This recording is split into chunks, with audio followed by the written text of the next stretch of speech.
Kemudian ingkar janji. Itu. Kemudian malas beribadah. Malas beribadah. Pergi masjid, pergi surau, dia mudah terasa berat. Dia mudah terasa malas. Aduh, tak payahlah. Ini tarawih sampai 20 ni, kenapa orang tak buat dah 20 ni, semua buat 8 aja. Contohlah kan. Petikai pula kan. Malas. Bila tiba atau dia gemar memilih saf yang paling akhir, dia tidak mahu mengetahui apa yang dibaca di dalam. Kan. Kadang-kadang orang berzikir apa semua, dia dah nak cepat balik. Dia nak lari daripada tu. Kemudian apa? Riak. Di hadapan manusia dia solat dengan khusyuk, tetapi ketika seorang diri dia mempercepatkan solatnya. Bila depan orang tu dia nak tunjuk sembahyang elok, bismillah. Menangis sembahyang. Tapi bila seorang tak adalah ada sembahyang macam tu. Kan, main laju sembahyang, nak menengok drama, sambungan drama Melur untuk Firdaus 2. Macam tu, cepat-cepat dia sembahyang. Contohlah. Kan? Mempercepatkan solat juga adalah merupakan satu ciri orang munafik, yang mana bila dia solat dengan cepat, tidak ada rasa khusyuk sedikit pun, tidak ada ketenangan dalam mengerjakannya. Kemudian mempermainkan Al-Quran dan Sunnah dan Nabi Muhammad SAW, itu pun ciri-ciri orang munafik. Kemudian bersumpah palsu, itu juga ciri-ciri orang munafik.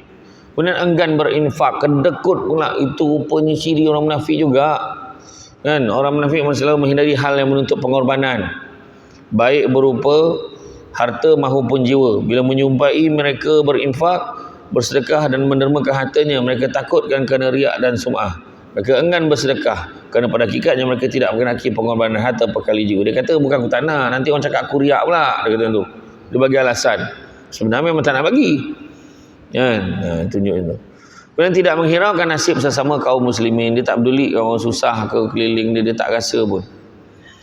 Kemudian memperbesar-besarkan kesalahan orang lain. Dengar satu kesalahan, itulah dia akan pegang cerita. Benda tu biasa je, tapi diperbesar-besarkan. Kemudian mengingkari takdir. Orang munafik selalu membantah dan tidak daripada takdir Allah Subhanahu Wa Taala. Maka bila diterima musibah atau ujian, dia mengatakan, bagaimanlah kalau aku buat macam ni, tentu tak jadi macam ni. Buat macam tu, tentu tak jadi macam ni. Mengingkari takdir. Mencaci kehormatan orang soleh, mengutuk orang-orang yang baik. Selalu meninggalkan solat berjemaah. Kita leceh lah, sembahyang seorang senang, cepat habis. Membuat kerosakan di muka bumi, dengan dalih mengadakan perbaikan. Dia selalu berusaha mengadu domba, menghamburkan fitnah antara semua manusia. Dia kata niat saya baik sebenarnya, tujuan saya mensebarkan cerita ni supaya kita jangan buat benda tu. Wah, sebut nama orang tu sekali, siap bagi tahu nama orang tu siapa. Juga tidak sesuai antara zahir dan batin dengan batin secara zahir. Mempercayai bahawa Nabi Muhammad SAW adalah Rasulullah, tapi dalam hati mereka Allah Ta'ala mendustakan kesaksian mereka. Sungguhnya kesaksian yang tampak benar secara zahir itulah menyebabkan mereka masuk ke dalam neraka. Penampilan zahirnya bagus dan mempesona, tapi dalam batinnya terselubung niat busuk dan menghancurkan. Di luar dia menampakkan kekhusyukan, sedangkan dalam hatinya ia main-main. Hati-hati. Dan takut terhadap kejadian apa saja. Takut pada kejadian. Kan? Diliputi rasa takut, jiwanya selalu tak tenang, keinginannya hanya menambahkan kehidupan yang tenang dan damai, ataupun disibukkan dengan persoalan-persoalan hidup.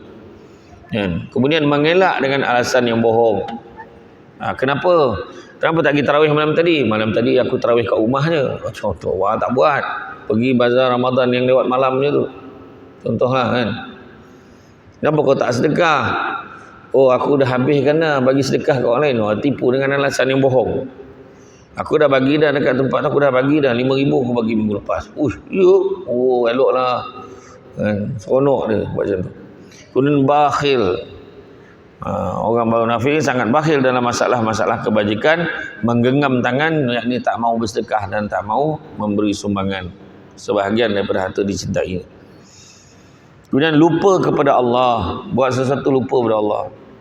Tu yang dia buat kadang dia ni tak fikir Allah ke? Tak fikir dosa pahala. Kadang kita tengok kan, ada orang tergamak buat satu perkara walaupun terang-terang benda tu salah. Menustakan janji Allah dan Rasul.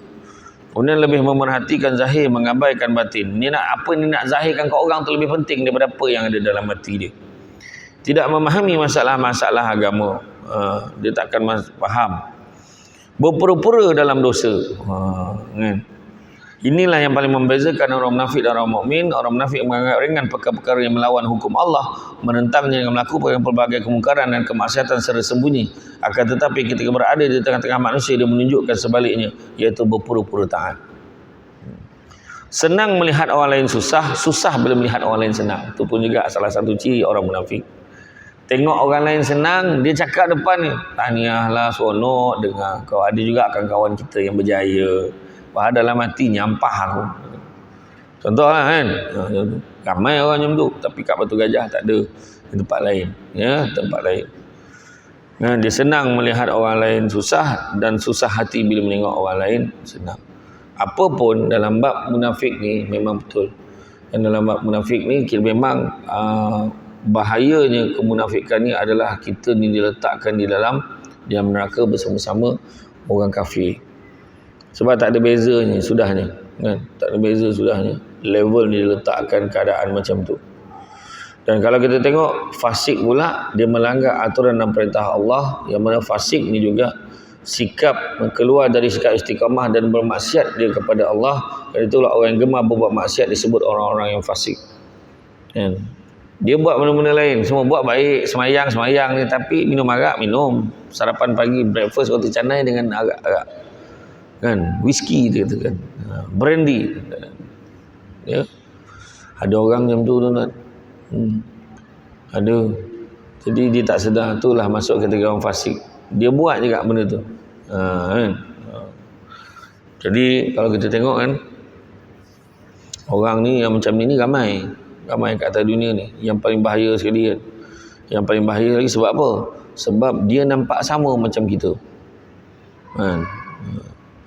Dan kalau kita tengok orang-orang yang munafik ni yang paling bahaya sekali, ialah selain daripada diri dia tu sendiri, tetapi kadang dia boleh mempengaruhi pula orang lain. Tapi kalau dia mengajak kebaikan tu satu hal lah kan. Tapi kalau dia mengajak benda-benda yang tak baik, payah.